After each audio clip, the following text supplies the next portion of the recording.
High guys, welcome back to my channel smart Tanmay and it's me Tanmay. তো অনেকদিন পর video করছি। কেমন আছে সবাই? আশা করছি সবাই ভালো আছে, আমিও ভালো আছি। তো এটা হচ্ছে দুর্গাপুজোর ষষ্ঠী ব্লগ, যেদিন এখানে আমাদের ঠাকুরঘরটি রং করা হচ্ছিলো। আর এখানে আমি নিয়ে এসেছি স্কেটিংয়ের কালারটা। তো স্কেটিংয়ের কালারটা দিয়ে আমরা ঠাকুরঘরে স্কেটিংটা করব, তাহলে আমাদের আপাতত রঙের কমপ্লিট হবে কাজটা। তো এখানে আমি ঠাকুরের বেদিটা নিয়ে চলে এসেছি, কারণ এখানে আমাদের ঠাকুরটা থাকে আর বেদিটা খুব পুরাতন হয়ে গেছে, তাই ওই স্কেটিংয়ের কালারটা এটাতে একটু দিয়ে দেবে যাতে প্রোটেকশন হয়।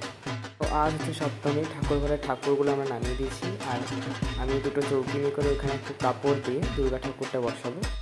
তো এখানে আমি দিয়ে দিচ্ছি প্রথমে পঞ্চশস্য আর ধান দিয়ে দেবো, তারপর ঠাকুরটাকে বসাবো।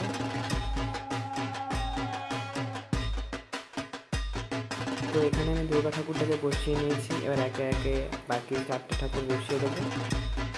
ঠাকুরের সাথে প্রদীপ আর ধূপটা জ্বালিয়ে নিচ্ছি। আমি কলাভোগকে ওইখানে পাশে বসিয়ে দিয়েছি। তো এবারে যেহেতু পুজোটা কোনো রিচুয়াল মেনে করছি না, জাস্ট ঘরোয়াভাবে করছি, তাই পান পাতা বসিয়ে নিব একটা ঠাকুরের সামনে। একটা গণেশ পুজো করবো, এখানে ঘট পাতবো না এবছর।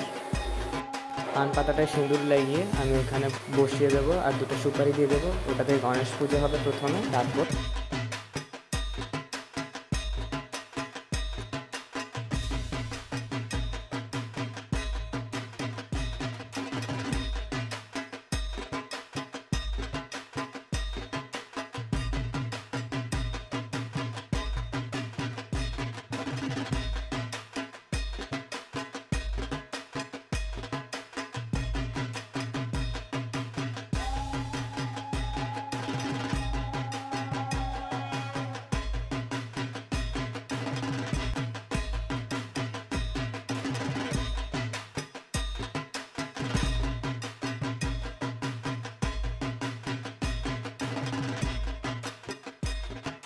তো রাত্রেবেলা ঠাকুর দেখতে বেরিয়েছিলাম, কিন্তু ক্লিপ তোলা হয়নি। দেখা করছি তোমাদের সাথে পরের ভিডিওতে, অষ্টমী ভিডিওতে। বাই।